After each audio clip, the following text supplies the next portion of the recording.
Hello, everybody. It's Mark Husson, and I'm here to talk to you a little bit about astrology. Today, we are covering the sign of Libra.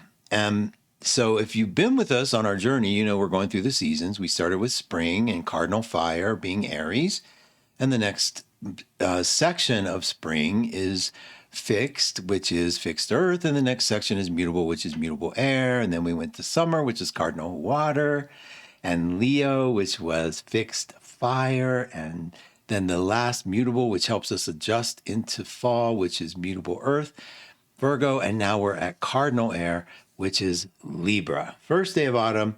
Libras are the only inanimate object of the zodiac. That is the scales. Everything else breathes. Everything else moves. Libras move, but they don't move according to just life force. They move according to judgment, according to what they is considered to be fair and balanced and just and prudent. So this is a Venus-ruled sign. And because it's cardinal, it has to do with aggressive air, and air has to do with relationship and communication. This winds of Libra flow through the eyes of love and relationship and connection.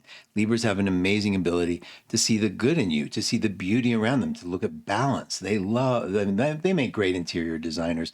I knew a Libra who had 80 different shades of green on a wall to pick the right one, and they all looked the same to me, but they were all different to her. That's the taste of Libra. It's pretty amazing. Okay, so let's go into a little bit of the history of Libra. Libra, we're going to use the mythology of Paris, and Paris was this kind of extraordinary mortal kid who was given the task of picking the most beautiful goddess by Zeus. It's a terrible task because, you know, whoever you pick, the other two are going to hate you, and he knew that. But Zeus gave him a golden apple and said, here, give it to either Hera, Aphrodite, or Athena. And you know, whichever one you think is the most beautiful. Well, he's like, he knows he's going to die. So the first thing he tried to do is cut it into thirds. Zeus said, no. You have to pick one. So he knew if he doesn't pick one, he dies. If he picks one, he dies. It doesn't matter. He's got to pick one. So Hera said, look, I'll give you the rulership of two big countries. Like, you could have the most power in the world. He was like, nah, not interested in power. Athena said, I'll give you wealth beyond belief. Like, you'll be the richest man in the world. He said, nope, don't want that. And well, Aphrodite, based on the name, you can imagine what she offered. And she offered him the love of his life, which he immediately accepted, gave her the apple. And the other two walk away to plan his demise. Well, what is the lesson here? Well, a couple of things. One, if you ever known a Libra, when it comes to choices, they're horrible at it. They hate making a choice. If you take them to a menu without them looking at it first, they're kind of like hours studying it. So, and that has to do with this thing about this inherent, if I choose this, all the other reasons why my other choice would have been better come to life. I used to run a store, and I used to see Libras who came in, and if they were debating between two pieces, they weren't going to buy either. I knew that because when Libras see something that they want, they go after it. Like when Aphrodite offered him that, he was like, here, take the apple. Like, he knew that's what he wanted, right? And so, but when it comes to making a choice analytically to decide, they go into nuance and they go into the minutia, and it's very difficult for them. So that's something to remember about Libras. They also do have impeccable judgment. If you've ever been in an argument with a Libra, or have been in an argument and had a Libra be present, they get objective like crazy. They don't care what your relationship is. They have this objectivity. That's air, quality in air. To look at things objectively and say, yeah, you're wrong here. You know, this is what I think.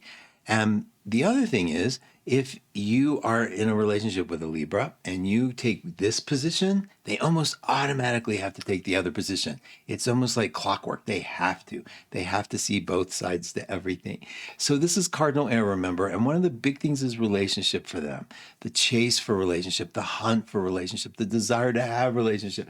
So Libras are all over you. Cardinal, remember, aggressive, assertive air. They can make you feel so good about who you are, make you like see the good in you and flatter you and charm you and keep things really light and easy. But once they conquer you, once they have you, it all changes, because cardinal energy does what cardinal energy does. It wants to initiate, it wants to begin, it wants to start.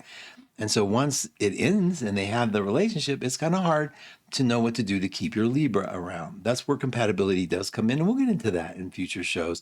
But the interesting thing is just remember, Libras love the hunt. They love the assertion. They love for you to play a little bit of the game. And they also are really good at it. So remember that. Libras have an ability to charm and flatter very much like Tauruses. With both Taurus and Libra, if you've ever see just want to feel good or they want something from you, they do the Venus charm and it is irresistible. Okay, and they don't necessarily fall for it themselves. They tend to be very attractive, either on the inside or out or both, but they have a beauty to them that is balanced. Everything just seems to fit for Libra. Okay, and we'll get into where that makes a difference in different areas of our lives. Pretty much, if you have a Libra child, you're going to have somebody that needs the relationship connection, that wants to pursue them, that wants to have them. It's always going to be about people. They do not like to go too heavy, though. They're like the sign that's going to be coming up. Libra doesn't like to go deep into them. They don't like depression. They don't like it to get too heavy. They don't like it to get too dirty. They don't like it to get too off color. They like to keep it in that Libra light charm. And they're like, talk about the weather if all else fails with a Libra, because that's where you're going to keep them. And it's not that they can't go to the darker places. That's going to be what's made up in a sign. This is just pure Libra for themselves. They'd rather keep it a little light, have the propriety there, than to get dirty, pretty much. Okay. I think we've covered the basic tenets of Libra. I can't wait to go deeper with you on all of these, but I hope that gives you some idea. Thanks for joining me. Please like and subscribe if you're enjoying these, and I'll be back to talk about Scorpio.